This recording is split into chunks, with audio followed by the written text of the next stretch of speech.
Well, hell yeah!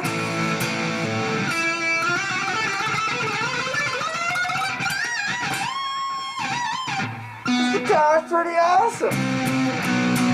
Now, all I've done was just tune it up and play it enough to kind of stretch the strings out. And I don't know if I stretched them out too much. Now, got a little trouble getting it exactly in tune if it's a little out. Because I'm a little lazy to get it back all the way in. But overall, like, I'm really impressed with, especially for the price. But it says it's handcrafted in China. And I believe it. I mean, like the neck, everything fits in here like perfectly. And everything feels nice and solid. The more I play on it, the fret sprout don't seem quite as bad. I'm gonna rub some fretboard oil on it. Anyways, it's a little dry. When you buy one, a lot of times that's the case. And but got some mysteries here.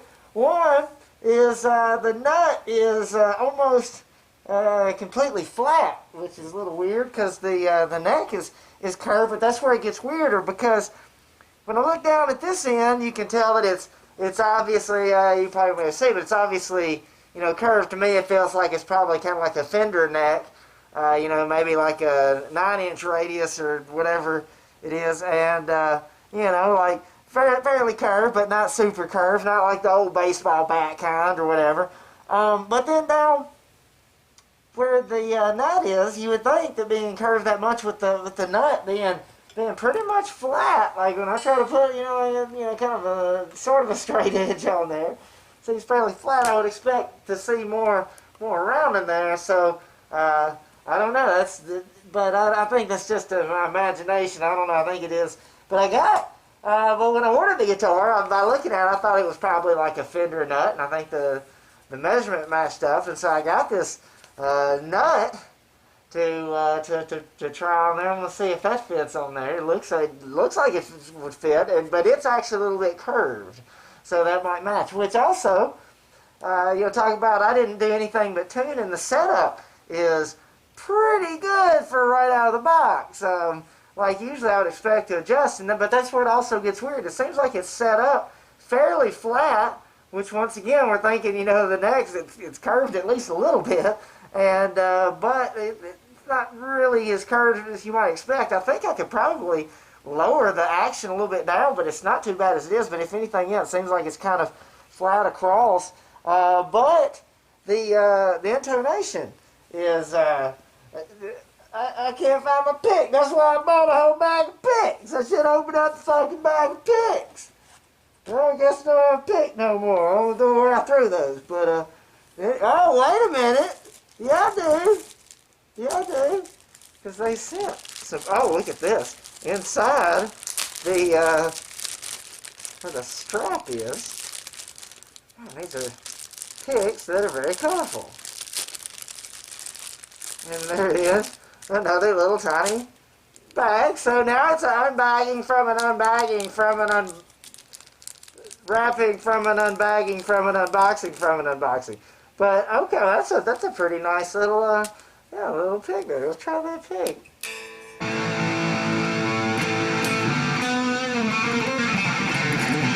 But and we're gonna answer the age-old question. That's why you came. How much different does it sound after you pull the pickup sticker off? Okay, here we go. Just go again. There we go. There we go. Okay.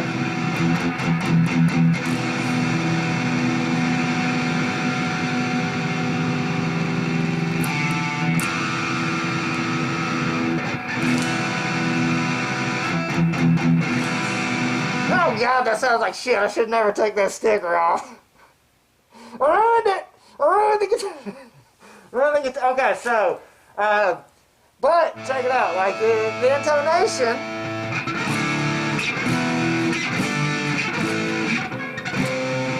If I can get my fingers in. So that's pretty damn good intonation for straight out of the box. Now, here's where we got a controversy here, because this is supposed to be a 23 and a goddamn quarter scale. Because the shorter scale, by the way, is not just being shorter it means you can reach farther, which I totally can. I guess about a fret farther than I could reach on another guitar, you know, with a longer scale. So you got that. You got that. I can play that lick. It's fucking amazing. So, but also, because to get it tuned to the same pitch when you have the strings closer together, like you don't have to get them as tight, so it makes it a little more loosey-goosey. So,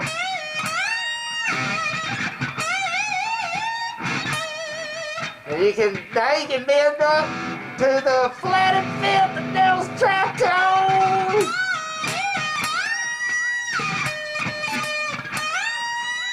I think I did it earlier. I don't know.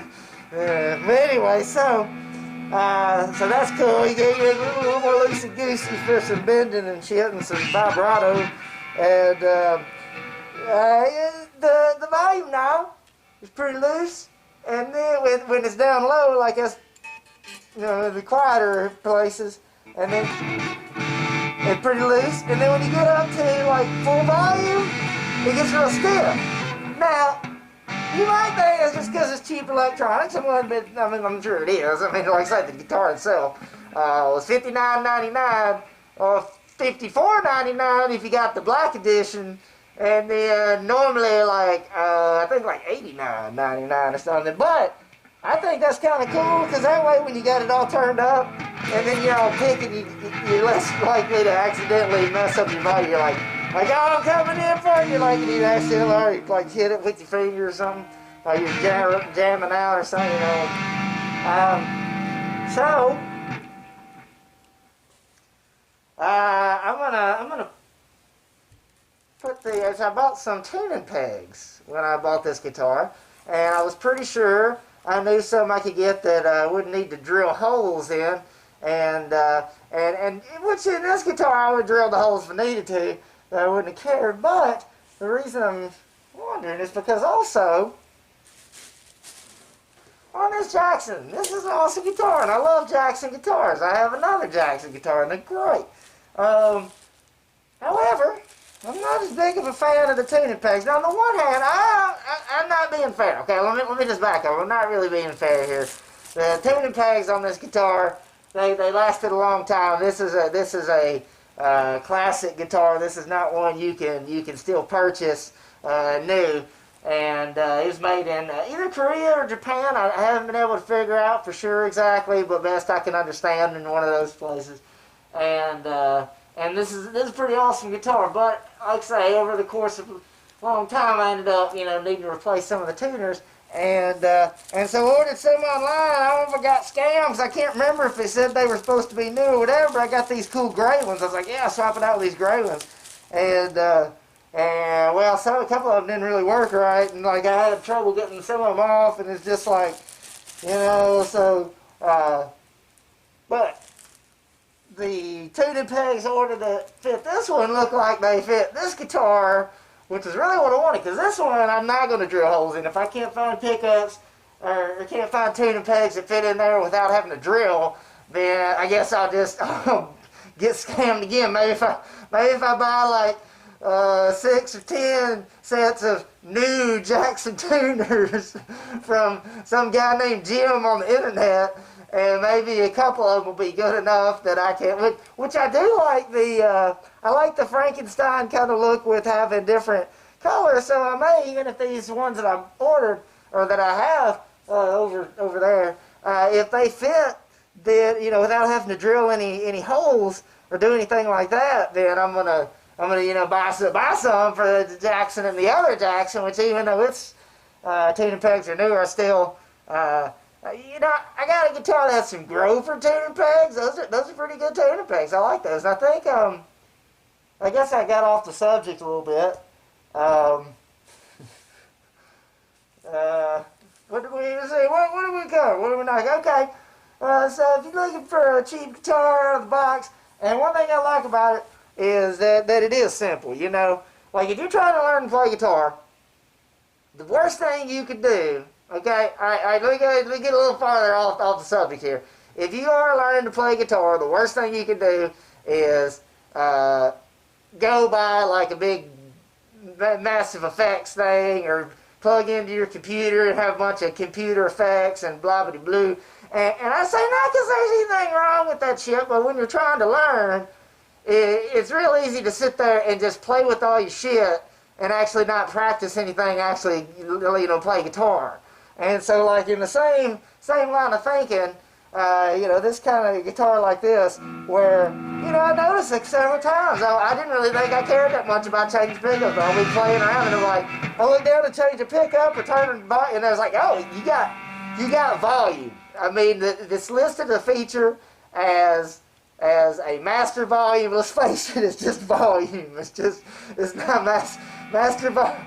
It says it's master volume. It controls all the volume of all the one pickup. Because this, for anybody not out there, the humbucker, this is just one pickup. These are not two different pickups that they just put really close together to save or whatever. No, it's one pickup, so it's what you got, which I think is cool. I think it sounds good. If you could swap it out and put whatever kind of pickup you wanted to in there. That'd be something you could do. But I think it sounds pretty good the way it is.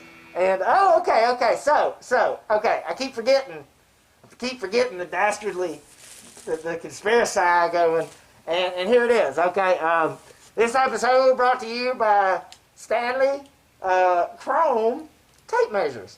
And here's the thing. Okay, so the scale length, which this is supposed to be a shorter scale length, okay, and that's one of the reasons, kind of the main reason I got it, because I don't really care that much that the body is 7/8 of a Stratocaster, because once again, this guitar is already like 7/8 of a Stratocaster, and so, I think that's the right fraction, and so that's not the big deal. The scale length, the shorter distance from the bridge to the nut is what makes this a mini guitar more than just the fact that it's 7/8 the body size. Like I said, that guitar is not a short scale, but it has kind of a small body compared to some other guitars, all right?